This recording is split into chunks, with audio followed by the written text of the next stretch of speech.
Yeah. All right, guys. So I am going live today with Simone, the founder of Prayer and Prayers Planners, my old friend from middle school, high school. So I'm waiting for her. Wait for her to join. Hey, Reggie. Yeah, I don't know how to work all this stuff.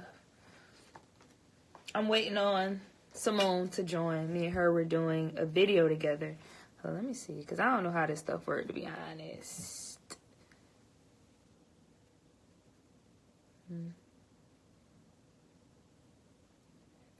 Okay, no. I'm not going to do that.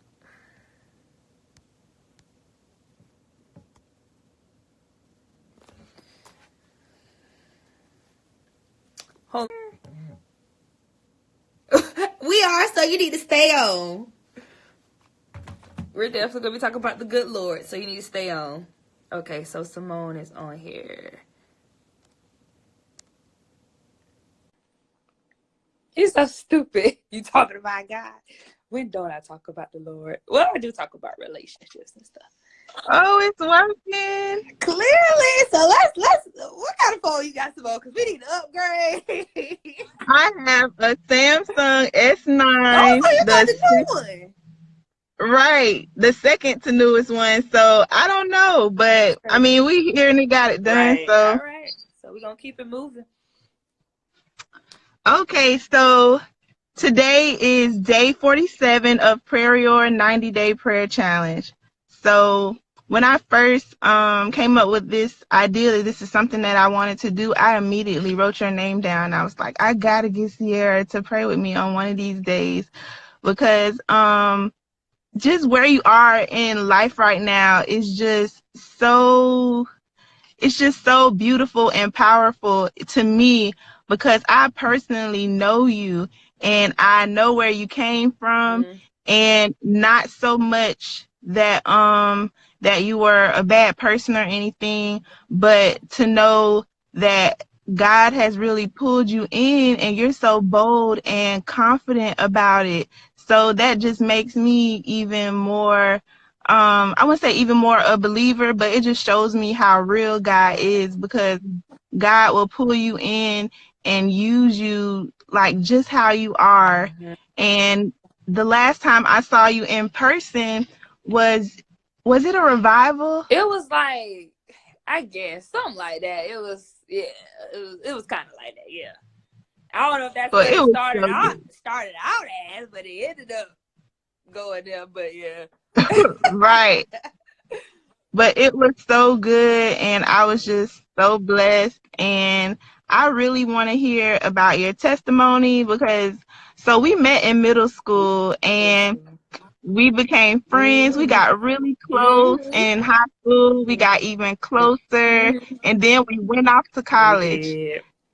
Yes, and at one point we thought we might be able to go to the same college. We thought we both were going to South Carolina State in Orangeburg. Yeah. You're Right.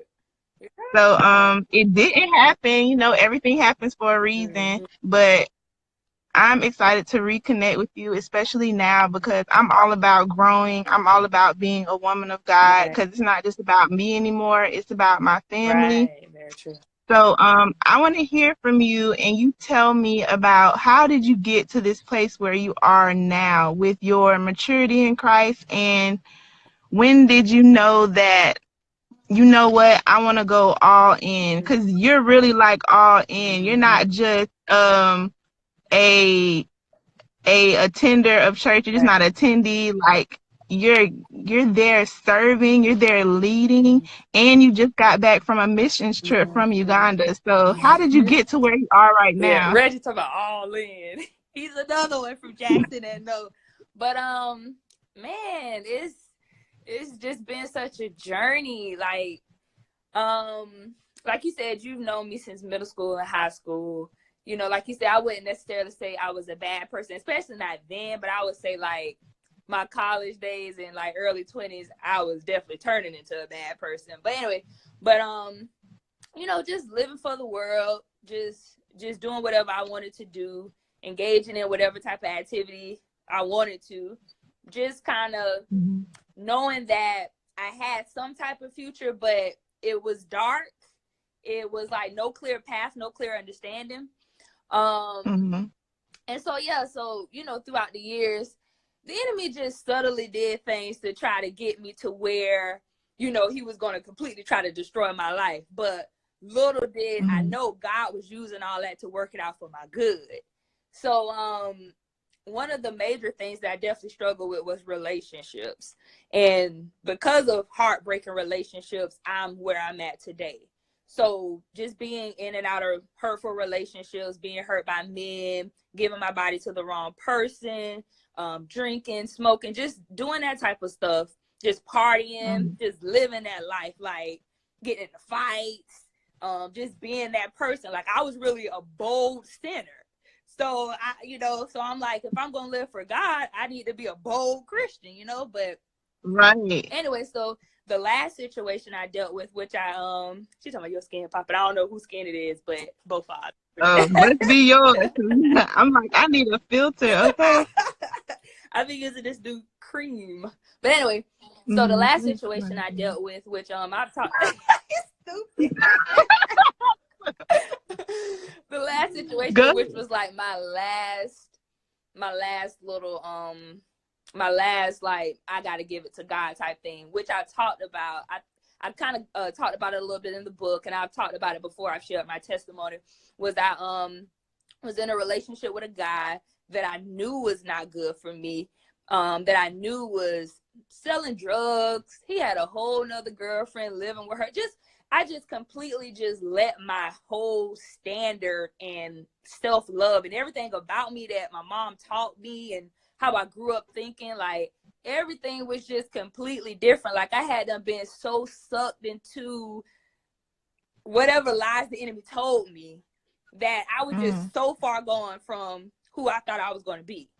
So the last situation, I just found out all this stuff, and I found out, I was pregnant. I shared that before. Yeah, I found out, I found out I was pregnant the same time that I found out he was living with another woman. And, he was lying to me, doing all this stuff. And, I done told my mama, I done did all this. I done went around a guy's house trying to beat him up. I'm crazy, Cierra, it is. So, I'm trying to bust out his windows. I'm trying to key his car and all that stuff, which I did. So, it's just this, I'm just so mad and angry. Like, I didn't care what happened to me at that point. And that's scary when you get to that place where you don't care. And so so he called the police or whatever the case may be. I went home. The police came. I'm about to get arrested. It's just this whole big thing. And then it was crazy because the police officer that came, he called another one for backup for some reason, not because I was acting crazy or anything, but God just worked it out. So the police officer that came, he was a Christian and he ministered to me. He was just telling me, man, it was crazy. He was just telling me, God has a plan for you. You can't give up. You can't allow what happened to you to destroy you. God is going to use you to help so many people, just ministering to me, because before he came, I was talking to God. I was like, God, because at this time I was actually starting to pray and ask God to get my life together. I'm like, God, I want to do better. I want to get my life together. And I'm thinking because a man came, that meant that my life was about to get better. I'm like, okay, well, I'm about to get this man, I'm about to, have his family, do the stuff like that. But, it's really an assignment from the enemy, but God was using it to work for my good. But, so I had prayed. I was like, God, I'm trying to get my life together. You're going to allow this to happen. I'm all mad at him. And then he sent the man to minister to me. And I was like, okay, God, I hear you. And I didn't end up going to jail or nothing. I did have to deal with, damage in his car. I had to pay restitution. So it was a mess.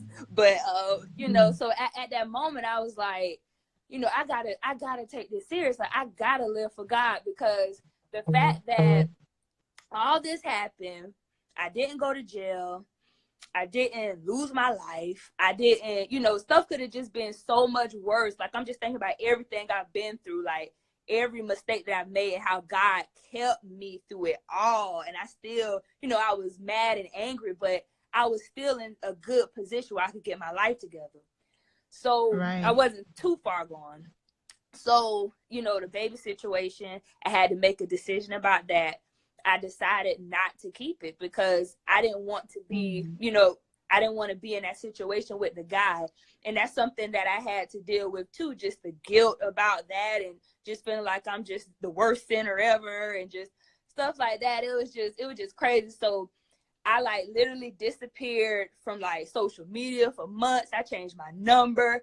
I did everything. Like I completely disconnected from everybody so I could focus on myself and focus on God. Like just wanting to really see, is this thing real? Like, people talk about it, but I'm like, man, is this real? I want to know, can God really heal me? Can he really save me? Can he really change me?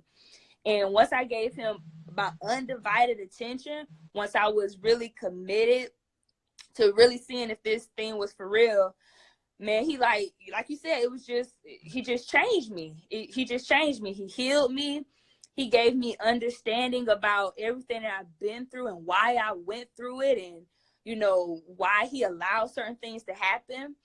And he just gave me just a new perspective and appreciation for life. And I could just literally feel myself being changed. I could literally feel myself becoming happy. I could literally feel myself just becoming better and my mindset changing and just different things of that nature. And the reason why I go so hard for God is because I literally saw where I was. Like, I felt where I was. Like, I felt moments when I was turning up and doing stuff. I felt moments where I was losing myself, but I was so deep in it, I couldn't get out.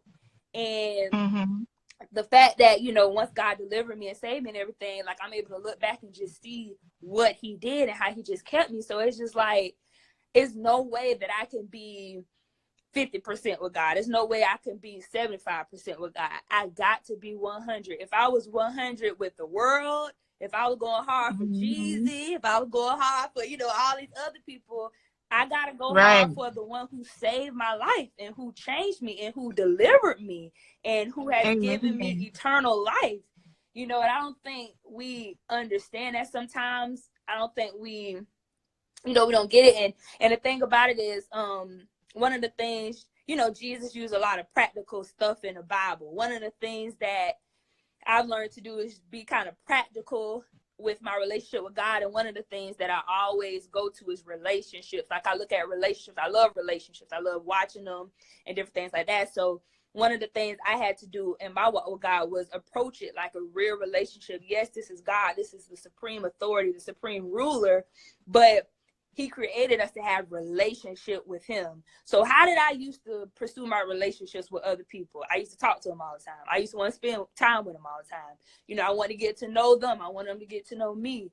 And that's what we have to do with our relationship with God. Like you really have to pursue it like you pursue the person that you really want to be with. You got to really want to be with God. And when you really want to be with God, you're willing to make sacrifices just like you do with other people that you with. When you really want to be in a relationship, you cut other people off. You spend time with that person, and you got to do the same thing with God. You got to cut things off. You got to spend time with him. And so we approach it that same way. You're really growing your relationship with God, but I feel like I'm talking a lot. But yeah, girl. So no, that is so good. Yeah, it's been a journey, but God he's so good, man. I just be want other people to experience it because I've engaged in stuff that, a lot of people this generation, we like to party, we like to look good, we like to get the likes on Instagram, we like to be popular. I've done all of that. I mastered a lot of it, and I was still unhappy. I was still broken. I still was dealing with daddy issues, self-esteem issues, anger, just different stuff that, people wouldn't know because you're portraying an image. But when we ever really allow God to deal with us, man, you'll just be amazed at where he gonna take you and what he gonna do. Mm-hmm. What's interesting, and I just talked about I got this. dogs. Hold on. Shut up! No, you did. Poor Somebody about to walk doggy. in the house. But keep going. Okay. Oh, wait, So no, hold on. really, Let me move though. 'Cause y'all need okay. just go to the door. Just shut up. Shut up. All right. Keep going, Moni. My bad. What's really interesting about what you said is something that I prayed about 2 days ago, and it's about waiting. And what I like about your story is that you're basically saying, I've been through it all. And I'm looking at where you are now and not knowing that you've been through all these things. And it's important that people that they realize that what they're going through is for a reason. And I'm pretty sure that it's somebody that's listening now or that's going to listen in the future and that's going to relate to what you've been through. And they can see where you are right now and know that it's hope for them and they can be used.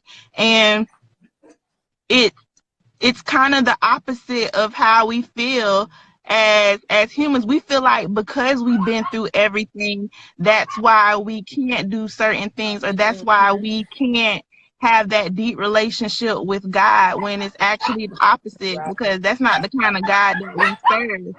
But I want to say for younger people, how did God become so real to you to where you pursue him as a relationship? How do he become real and just tangible? Because we can't see God, we can feel him, we can hear from him. But what would you tell a real person that just really feels like, how am I going to have a relationship with God? Like, how am I going to talk to him? Mm-hmm. Well, of course, like, we always say prayer. Prayer is foundational in your relationship with God. That's how you communicate with him. That's how you get to know him. That's one of the ways you spend time with him. So prayer has to become a part of your everyday life. Even if you don't feel like you know how to pray, it's not really a way. I think, we see people and think like, oh, they know how to pray, so I don't know how to pray like them, so I don't want to pray. But it's a conversation Mm-hmm. with God. It's you being honest. God already knows what's going on with you. He just wants to connect with you and wants to know that you desire him. You desire him to know. You desire him to interrupt whatever you have going on, so that he can provide or whatever it is that he needs to do. But another thing is we experience God through just walking with him each and every day. Like, we experience God through different situations. It just depends. Like, if you're in a situation that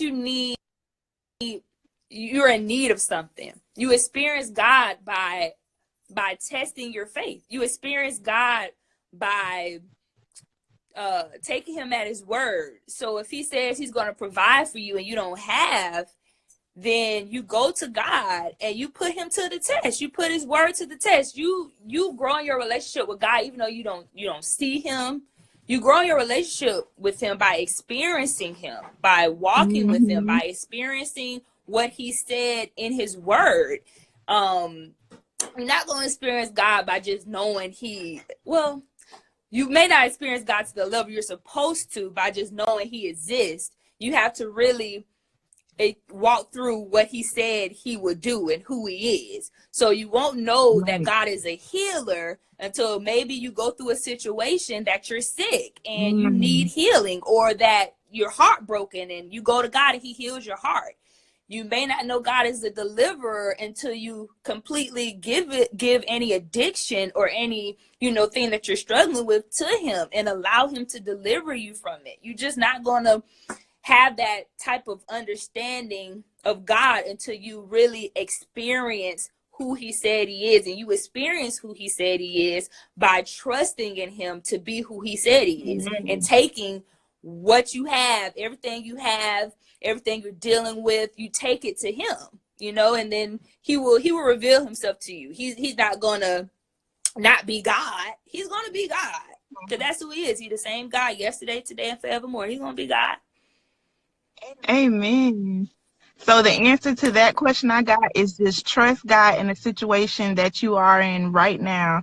And I hate to say it, but especially talking to a young person, we're not saying that you have to go through something in order to experience who God is, but it's inevitable. We're all going to have issues. Right. It can be something very small, very minor. You can be failing in school. You could be disconnecting with your parents at home. It's when, in that instant, when you're going through something, when you just trust in God and you turn to Him for answers instead of the world. And that's when you really start getting to know who He is and you Right. know Him for yourself. Exactly. Very true. That's good. So, you wrote your first book, Healing After Heartbreak, a 5-step guide to women, and you talked about it a little bit. So what you've been through, was that the inspiration, the sole inspiration of your book, or was it something that you saw that was needed? Yeah, I would say it's a combination. I think I used my experiences definitely, but I saw a Mm-hmm. need for it. I saw the need in me first. It was a need in me going through those years, because a lot of times our behavior is because we're dealing with something eternally. So I was dealing with a lot of brokenness and stuff. And I know that a lot of people deal with that. A lot of people, we don't deal with our issues. We, try to drink it away. We try to smoke it away. We try to sex it away. We try to do everything else other than heal. And healing is so powerful, because once you're healed, you're able to really become who God called and created you to be. You're really able to tap into different dimensions and just different understanding, because you're no longer being bound by whoever hurt you or whatever hurt you. So I just saw a need. I think one day I was just scrolling on Facebook, and I just saw like so many of my peers, which I used to be too, just angry at men, angry at other people, Mm-hmm. angry at women, angry at people that betrayed me. And I was like, dang, man, like, I just wish I could help. I'd be wanting to help. And, just God gave me that idea for the book, like, really quick. I wrote it, stuff that He already deposited in me. So it wasn't hard to do. But yeah, it was definitely a need. It was a need, and it was definitely something I experienced. So I just wanted to share my experience and just help somebody else, because that's all I try to do and want to do. Just help somebody else. Just help somebody just be the best them that they can be, because that's my desire, to be the best me I can be. Right. Oh, that's so good. So, Reggie talking about PTSD. oh, what does that mean? Why you said PTSD? You talking about from situations, Reggie? But keep going, Simone. I'm sorry. Oh, okay. So, can you hear me? Because my video froze. Yeah, your video did freeze. You sound a little low though. Can you hear me now? I can hear you. It's just low. Oh no. So, what about now? Mm-mm. You're right, I wonder. Reggie. A lot of us deal with PTSD, but I can hear you. But your screen is froze. You just smiling. I know I see it looking crazy. But you can hear me. I can keep talking. Huh? I can keep talking. You can hear me. Yeah. Let me. Yeah. Keep talking. It may be me because my phone going low on battery, but I plugged it up and I'm just gonna talk. So I think it was last year that I texted you, or I don't know if I DM'd you, but I told you that I wanted you to be a accountability partner, and I really wanted to improve my prayer life. So we agreed, like, we would check in with each other like 3 times a day, and we scheduled times that we would pray. So, oh, sorry, I got a text message. So tell me, at this point in your life, how do you make time for prayer, and what, if you could break down on what is your style of praying? Like, when you're praying, do you have like a style or a certain way that you pray? Just explain what your prayer life is like.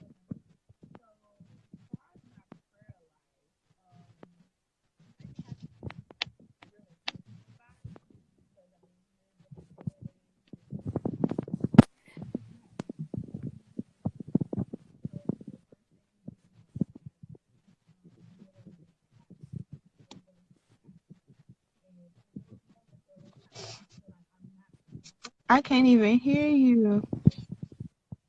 No.